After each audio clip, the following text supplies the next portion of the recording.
राधिका, राधिका, ए राधिका. अरे रेवती गुप्ते भाऊ, आज एकदम आम्ही दोघं जोडीने आलो नाही आहोत. हो, आम्ही दोघं स्वतंत्र गेलो होतो आणि एकत्र आलो आहोत. झालं तुमचं? बाप्पा, काहून एवढी चिडते का तू? आम्ही गंमत करत होतो तुझी. खाऊया प्लीज. हो, आम्ही जिथे स्वतंत्र गेलो होतो ना तिथून हे बटाटे वडे आणले तुमच्यासाठी. वा, बरं झालं हा. खरंच बरं झालं. आज ना कामाच्या गडबडीत न जेवायचं राहूनच गेलं. राधिका, आज झालं ठीक आहे, पण हे पुढच्या वेळेस झालेलं चालणार नाही. बरं बाई, बरं तुम्ही बसा, चहा मांडलाच आहे मी. चहा पण घेऊन येते. मी आणतो चहा, मी आणतो. अहो पण नाही, गुप्ते आणतो भाऊ, मी आणतो. बरं चल बसूया.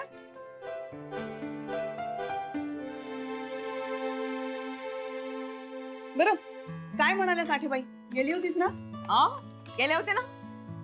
त्यांचे मावस भाऊ आहेत पोतदार म्हणून, ते मसाले एक्सपोर्ट करतात. त्यांनाही भेटले. त्यांना आपली सॅम्पल्स दिली आहेत. उद्या सांगतो म्हणालेत ते. अरे वा. सांगणार नाही, डायरेक्ट ऑर्डर देणार आहेत ते. हो का? जा. मग तसं झालं ना तर बरं होईल. हे गेले होते. गुप्ते भाऊ, हे घ्या हा चहा.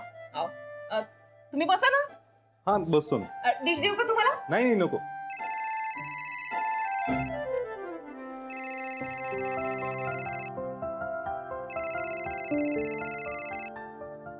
रेवती, अगं ते मी आता म्हटलं ना, ते पोतदार त्यांचाच फोन आलाय.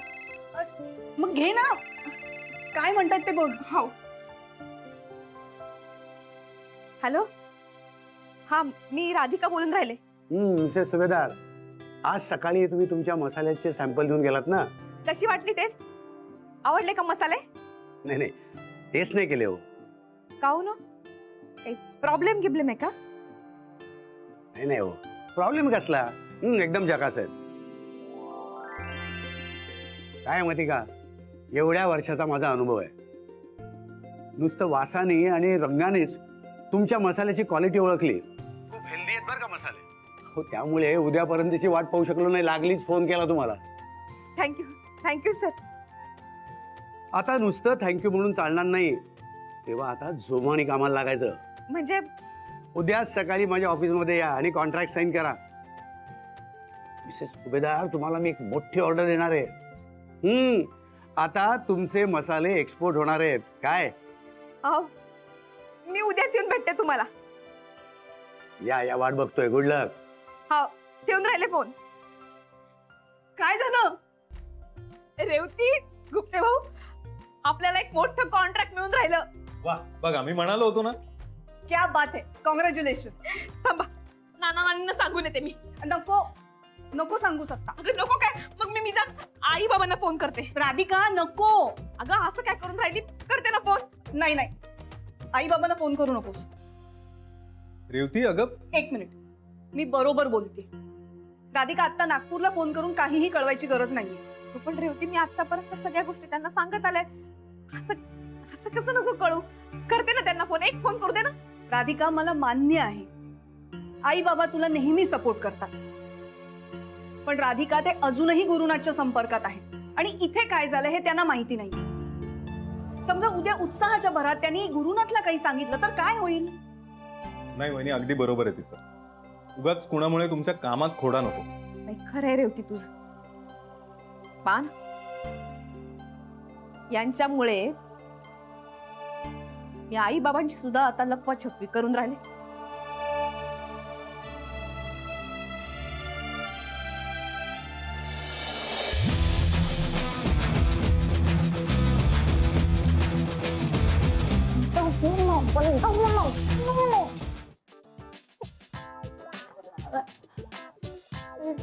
किती वाजले, कुठे फोन पण घेत नाहीये माझा.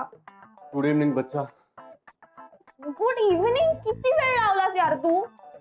कामात हो तुम्ही, असं काय करतेस? काम काम एखादं काय काम असतं तुला?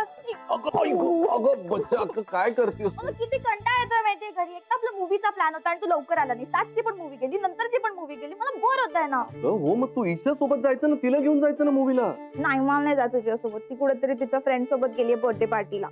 मग तू काय केलंस मग घरी बसून? चायनीज ऑर्डर केलं. हा ठीक आहे ना, मग काहीतरी ऑर्डर केलंस ना बच्चा, ठीक आहे ना. बर मलाही दे ना जरा, मलाही भूक लागली, दे ना. नाही, मी नाही देणार. तू घे तुझ्या हाताने. अरे याला काय अर्थ, मी दमून आलोय, मला भूक लागली. कसं बरं होतं, आल्या आल्या गरम गरम खायला तरी दे. गरम होत आहे मला बच्चा, उठू दे ना मला जरा, आवरू दे. नाही, नाही उठणार. तू आधी मला प्रॉमिस कर की तू उद्या येणार आहेस वेळेवर आणि उद्या पण जाणार आहोत फिल्मला. काही ऐकू नाही आलं बच्चा. काय? मला प्रॉमिस कर, आपण उद्या जाणार आहोत बाहेर आणि तू लेट नाही करणार.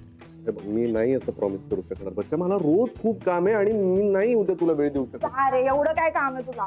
बच्चा असं काय करतेस, आपलं बोलणं झालंय ना, मी तुला सांगितलं ना, मला आता जरा काही गोष्टी सुरळीत करायच्या, तो कामावर कॉन्सन्ट्रेट करावं लागेल ना. कर, तू कॉन्सन्ट्रेटच कर फक्त. तसं नाही बच्चा, इकडे माझा शहाणा बच्चा आहेस ना तू. हे बघ, आता आपल्याला लग्न करायचं तर जास्त पैसे कमवावे लागतील की नाही, जास्त पैसे कमवायचे तर जास्त काम करावं लागेल. मला हार्डवर्क शिवाय पर्याय नाहीये. काही मग कर, तू हार्डवर्कच करत बस. ते गुड फॉर नथिंगशी लग्न केलं तेव्हा होता का रे एवढा पैसा? तिची गोष्ट वेगळी आहे, ती साधी आहे, तू नाही आहेस तर. ओ, हा प्रॉब्लेम आहे तर. ठीक आहे, मग नको करू तू माझ्याशी लग्न आणि मला वेळ पण देऊ नको तू. जा यार. बच्चा तसं नाही, तू साधी नाही, म्हणजे तू भारी आहेस असं मला म्हणायचं होतं, पण काय होऊन बसलंय. जाऊ दे, पाणी के लिए कुछ होना भी पड़ता है. उरलंय का?